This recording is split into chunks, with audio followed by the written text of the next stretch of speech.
For each and every one of us, there are songs that seem to break the art-life dichotomy, intimate to the point of mutual voyeurism. Both songwriter/performer and audience trespassers of a sacred threshold between the me we carefully curate to our co-workers and bosses, classmates and teachers, everyday acquaintances of many kinds, and the I only selected friends, lovers, and family members ever get to know. Just think of Nina Simone bearing her soul to Montreux in 1976. Think of Nick Cave singing "Nothing Really Matters When the One You Love Is Gone." Kanye predicting his own downfall in Pinocchio's story. Or about Mount Erie's "A Crow Looked at Me," the best album I'll never listen to again.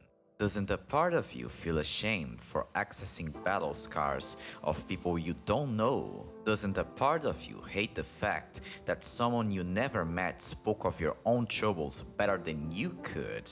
What right do they have to access our own lives? What right do we have to access theirs? This is why I dreaded the idea of making a 5 songs on Portishead, for I knew I couldn't escape the task of talking about roads. Yet here I am. Let's first give Beth Gibbons, Jeff Barrow, Adrian Utley, any and all persons involved in the creation of roads their due praise. The barren chords played on the instrument that baptized the song, the Fender Rhodes electric piano, sets the stage emotionally for what's about to be sung. The minimal but groovy drum and bass line, reminiscent of Serge Gainsbourg's backing band in Histoire de Melody Nelson, give it the slow movement it needs for its story to be told. The strings bring a non-excessive grandiosity to the piece, most noticeably in this Roseland NYC live version. And front and center, we have Beth Gibbons. No one, and I truly mean no one, has captured the raw feeling of living life without an ounce of hope better than she in her devastatingly frail vocal performance could. And that's the problem, or at least my problem. If you've been dealing with the darker matters of the soul ever since your teens, you may find yourself divided when dealing with roads. There's a half of you that loves it because when you first heard it, it felt like finding the perfect confidant for your most hopeless moments. There's another half of you that despises yourself for, instead of speaking of your own misery with your own words, letting complete strangers be more familiar to your own pain than those closest to you, and express it better than you ever could. How can it feel this wrong and yet so right at the same time? I want to give Beth Gibbons the biggest, warmest hug for putting all my despair into words. Also to Jeff Barrow and Adrian Utley for giving it the perfect soundtrack. I almost want to damn them to hell for doing it too well. I have my own war to fight. I may never find my way, but I have no option but to try to.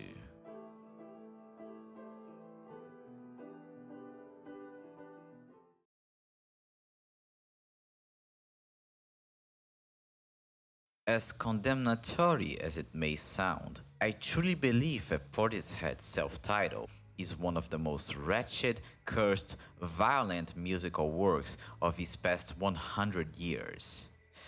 Maybe that's why I cannot get enough of it. The Bristol band's second outing was a conscious effort in shedding away that quote-unquote trip-hop label they were branded with.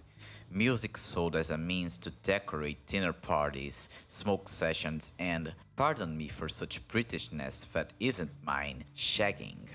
For music journalists and PR managers at the time, it didn't matter that they captured the despair of a hopeless existence in a song like Roads, but regardless of what they'd say, the members of Portishead wouldn't let themselves be pigeonholed. By making advances towards industrial music, gothic rock, and the dark psychedelic tones of Miles Davis's electric era, They turned the underlying melancholia of her sound outward, an anger that's never uncouth, but that'll still leave your blood running cold after witnessing it. In the haunted tones of Half Day Closing, reminiscent of what I call the torture chamber Pink Floyd portion of Nine Inch Nails' Ruiner, Beth Gibbons reminisces about a simpler time when everybody knew what they wanted, before the silent sum of a businessman left the quaint life of a small community hauled out of its roots. In fact, the title itself is a reference to a now defunct British law that forced shops to close at an earlier time. Ironically enough, it was extinct in the same year Portishead released their debut album. You may call the song anti-capitalist or you may call it reactionary, but either way, the lenses that memorize time simpler loses its rose tint to come back haunted as Beth wails through what sounds like a Leslie rotary speaker. The flip side of her own nostalgic musings into anger for all that could have been, feelings that cannot be categorized in neat political boxes. For the ninth song on the LP, Only You, the Ghost in the Machine is romance itself. In the images of mutually assured self-destruction painted by Gibbons' Billie Holiday-esque croon, there's nothing remotely patient or kind about humanity's most redeeming feature. It's a leash, the crack of a whip on the back of our hearts, as we're led to mishear the sample taken from the Far Side's She Said. When mishandled, love can have an impact not much better in one's life than drug, alcohol, or gambling addiction. I can give you scientific backing for it if you want to.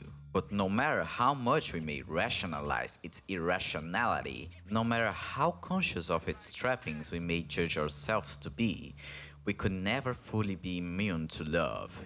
For it's the basis of all civilized life, if there is such a thing. We're doomed, and that's okay. The size of your fight is just a dream.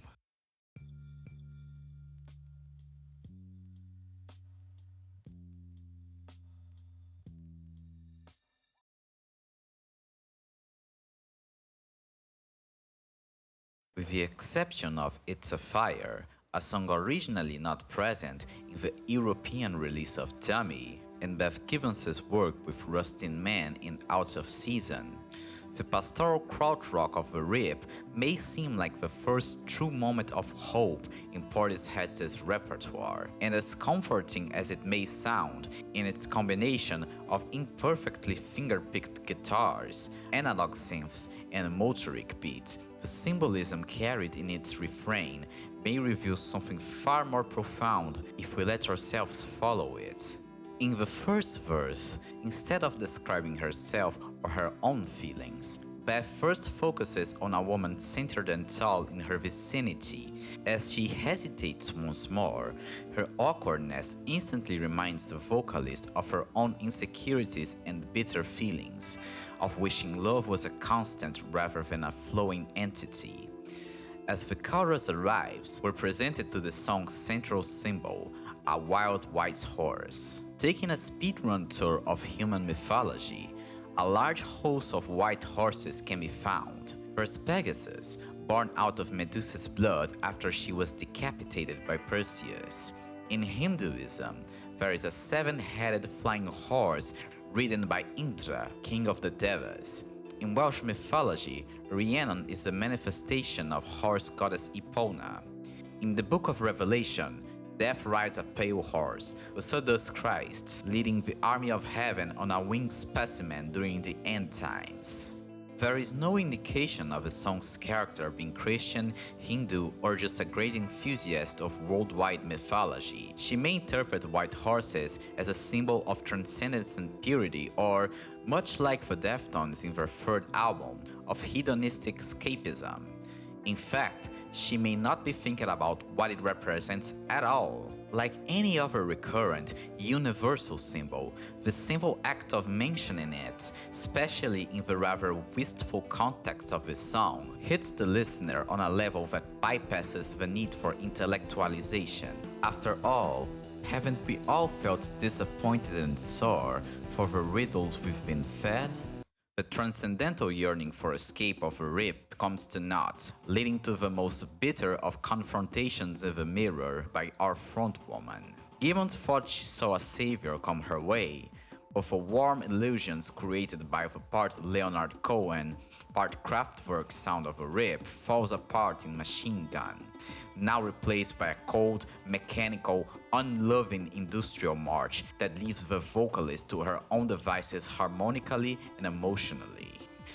The hyper-saturated kick and snare pattern and desolate synths of Machine Gun, a preview of the sound Death Grips and later Yeezus-era Kanye would eventually experiment with, sounds like the debris of a life unexamined, a carelessness to oneself covered by self-indulgence, self-piety, and self-flagellation often parallel to one another. We chase misprinted lies, face the path of time, and yet a fight, a repenting Lane Staley sung in Alice in Chains' Nutshell.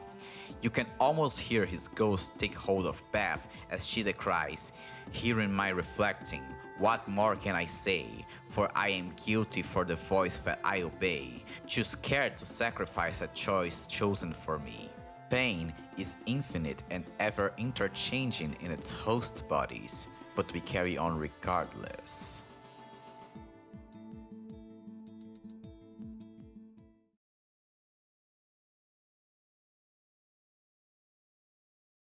In Beth Gibbons' own words, 2024's achingly beautiful Lives Outgrown is a product of her realizing what life was like with no hope.